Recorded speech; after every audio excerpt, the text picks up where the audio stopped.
Digital platform पर आपका स्वागत है। आपके साथ मैं हूं चंद्रप्रभा शर्मा। क्या आपने ये कभी सोचा है कि एक ऐसा बम जो 7 मीटर मोटी कंक्रीट की दीवार को चीर दे वो कितना खतरनाक हो सकता है? और अगर ये बम तुर्की के राष्ट्रपति रजिब तैयब एर्दोआन के हाथों में हो तो इजराइल को खुलेआम ललकार रहे हैं तो क्या होगा? ये क्योंकि जो टकराव है काफी वक्त से चला आ रहा है और हम आपको ले चलते हैं एक ऐसी ही कहानी में जहां बम, मिसाइल और सियासी तनाव एक नई जंग की तस्वीर खींच रहे हैं।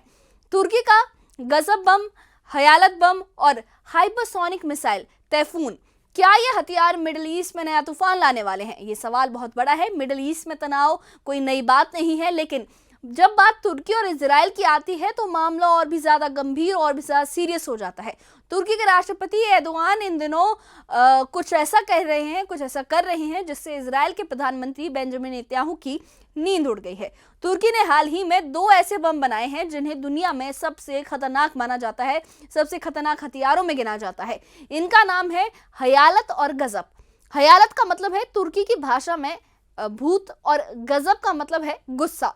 और ये नाम बिल्कुल सही है क्योंकि ये बम ना सिर्फ तबाही मचाने के लिए बने हैं बल्कि इनके पीछे एर्दोआन का वो गुस्सा भी है जो वो इजराइल पर निकालना चाहते हैं।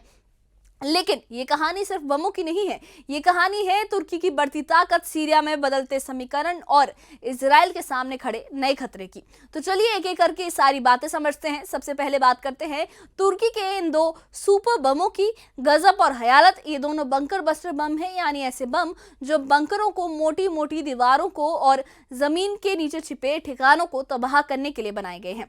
इनका वजन है करीब 1000 किलो और इन्हें तुर्की के F-16 फाइटर जेट से लॉन्च किया जा सकता है। लेकिन इन बमों की असली ताकत क्या है?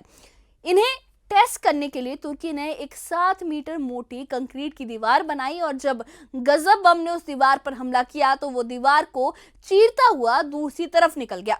जी हाँ, 7 मीटर मोटी ऊंची जो दीवार है ये वही ताकत है जो अमेरिका के मशहूर MK-84 बंकर बस्टर बम से 3 गुना ज्यादा है। MK-84 सिर्फ 3.5 मीटर मोटी दीवार को भेज सकता है, लेकिन तुर्की का जो गजब 7 मीटर को भी, 7 मीटर को भी चकनाचूर कर देता है। अब जरा गजब की खासियत सुनिए। जब ये बम फटता है तो इसके अंदर से करीब 10,000 छोटे छोटे घातक कण यानी बॉम्बलेट्स चारों तरफ फैल जाते हैं। ये कण 10 अलग अलग तरह के टुकड़ों में बदलकर इतनी तबाही मचाते हैं कि 2 किलोमीटर के दायरे में कुछ भी नहीं बचता। तुर्की का दावा है कि गजब बम सिर्फ एक हथियार नहीं बल्कि उनकी डिफेंस इंडस्ट्री में एक क्रांति है और इसका हयालत बम भी इससे कम नहीं है। इसका नाम जो हयालत है, जिसका तात्पर्य, जिसका अर्थ है, जिसका मीनिंग है भूत, इसलिए रखा गया है क्योंकि ये इतनी तेजी से हमला करता है कि दुश्मन को संभलने का मौका ही नहीं मिलता। लेकिन इन बमों को तुर्की ने सिर्फ टेस्ट ही नहीं किया है, इन्हें F-16 जेट पर लगाकर जमीन पर प्रैक्टिस भी की गई है। यानी तुर्की अब पूरी तरह से तैयार है कि अगर जरूरत पड़ी तो इन बमों को जंग के मैदान में उतारा जाए। सवाल ये है कि ये बम किसके लिए बनाए गए हैं और जवाब शायद आपको पहले ही पता है, इजराइल। तो अब आते हैं कि आखिर एर्दोआन का जो गुस्सा है वो इजराइल पर क्यों है। इसके लिए हमें मिडिल ईस्ट की सियासत को थोड़ा समझना होगा। एर्दोआन और इजराइल के बीच तनाव कोई नई बात नहीं है, लेकिन हाल ही के सालों में ये तनाव और ज्यादा बढ़ गया है, खासकर सीरिया और गजा को लेकर। एर्दोआन खुलकर कह चुके हैं कि इजराइल एक आतंकवादी देश है जो ना तो कानून मानता है और ना ही किसी सिद्धांत को। उनकी नजर में इजराइल न सिर्फ गजा में तबाही मचा रहा है बल्कि सीरिया में भी दखल दे रहा है। जून 2025 में एर्दोआन ने एक बयान दिया था जिसमें उन्होंने कहा था कि वो तुर्की की सेना को इतना ताकतवर बनाना चाहते हैं कि कोई भी देश तुर्की पर हमला करने की हिम्मत ना करे। और ये बयान सिर्फ एक बयान नहीं था, तुर्की ने हाल ही में अपनी हाइपरसोनिक मिसाइल तैफून ब्लॉक 4 भी दुनिया को दिखाई थी। इस मिसाइल की रफ्तार है 6000 किलोमीटर प्रति घंटा। जी हाँ, 6000 किलोमीटर प्रति घंटा, यानी 1 सेकंड में ये 1666 मीटर की दूरी तय कर सकती है। इतनी तेज रफ्तार कि दुश्मन को पता भी नहीं चलेगा कि हमला हो जाएगा और जितने में उन्हें पलक झपकते उन्हें कोई अंदाजा भी नहीं होगा, कोई अंदेशा भी नहीं होगा और उतने में हमला हो जाएगा। इस मिसाइल को तुर्की की जो कंपनी है एक रॉकेस्तान ने बनाया है और इसे इस्तांबुल के एक हथियार मेले में भी दुनिया के सामने पेश किया गया था, एक एग्जीबिशन में दुनिया के सामने लाया गया था। अब जरा सोचिए, एक तरफ गजब और हयालत जैसे बम है और दूसरी तरफ टाइफून जैसी हाइपरसोनिक मिसाइल। तुर्की ये साफ तौर पर इजराइल को ये दिखाना चाहता है कि अगर जंग हुई तो वो तैयार है, पूरी तरह से तैयार है, और जीत के लिए उसकी जो तैयारी है, उसकी जो बॉम्ब है, उसकी जो सैन्य ताकत है, वो बहुत ज़्यादा तैयार है और बहुत ज़्यादा शक्तिशाली और बहुत ज़्यादा खतरनाक भी है। और यही बात इजराइल के लिए सबसे बड़ी टेंशन बन रही है। नेतन्याहू को यह डर है कि तुर्की की बढ़ती ताकत और एर्दोआन का गुस्सा उनके लिए नया खतरा बन सकता है, खासकर तब जब तुर्की सीरिया में अपनी पकड़ मजबूत कर रहा है। और आपको पता ही है, इस वक्त इजराइल जो है वो कई मोर्चों पर जंग लड़ रहा है, कई मोर्चों से घिरा है। बात की जाए गजा की, तो वहां पर वो हमास के साथ जंग लड़ रहा है। एक तरीके से हमास के जो लड़ाके हैं वो इजरायली सैनिकों पर कई हमले कर चुके हैं और इजरायली कई सैनिक मारे भी गए हैं और कई इजरायली बंदी अभी भी जो इजराइल के जो बंदी है वो अभी भी हमास के कब्जे में है। उसके अलावा ईरान के साथ इजराइल की टेंशन लगातार जारी है।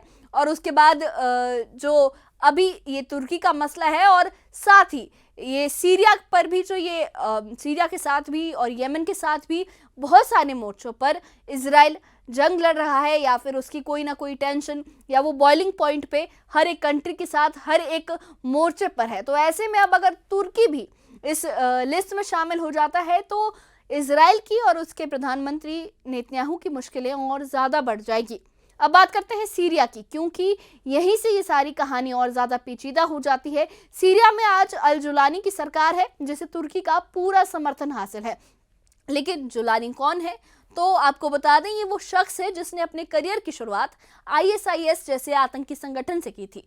फिर वो अलकायदा का सरगना बना और कई सालों तक जुलानी ने हया तहरीर अल शाम HTS नाम का आतंकी संगठन चलाया और सीरिया की बशर अल असद सरकार से लड़ा।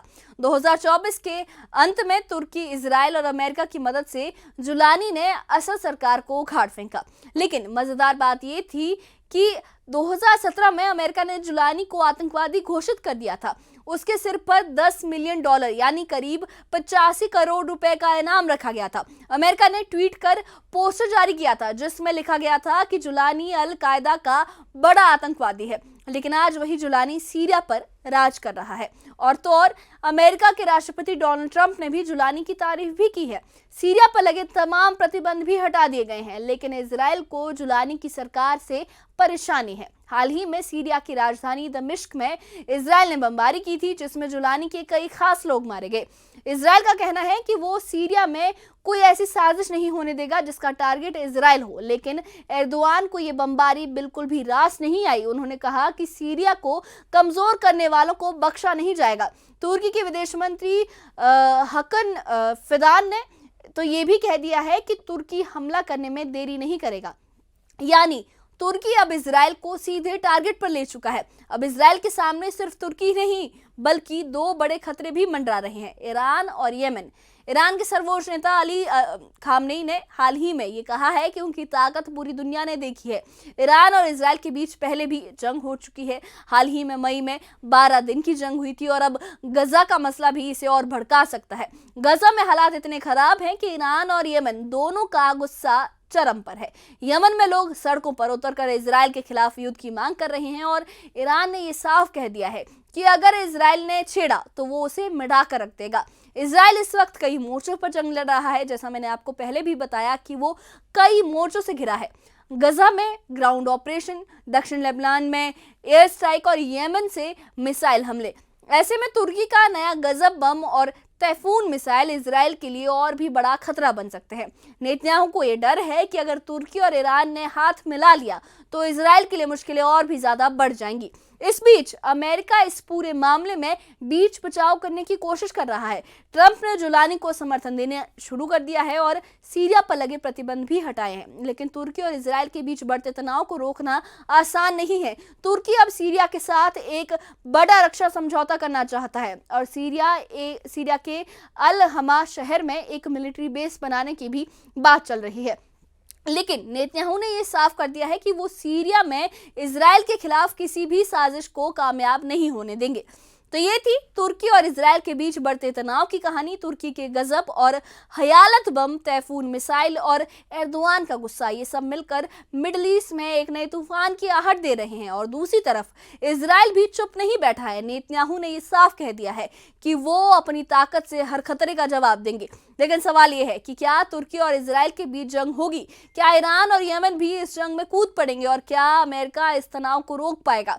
मिडल ईस्ट का ये सियासी खेल बहुत पेचीदा है। तुर्की की बढ़ती ताकत, सीरिया में जुलानी की सरकार और गजा का मसला, ये सब मिलकर एक ऐसी आग को हवा दे रहे हैं जो कभी भी भड़क सकती है। लेकिन एक बात तो साफ है, एर्दोआन का गजब बम और तैफून मिसाइल दुनिया को ये दिखा रहे हैं कि तुर्की अब एक सुपर पावर, खासकर डिफेंस के बारे में अगर बात की जाए, हथियारों की बात की जाए, तो हथियारों के सेक्टर में एक सुपर पावर बनने की राह पर चल पड़ा है।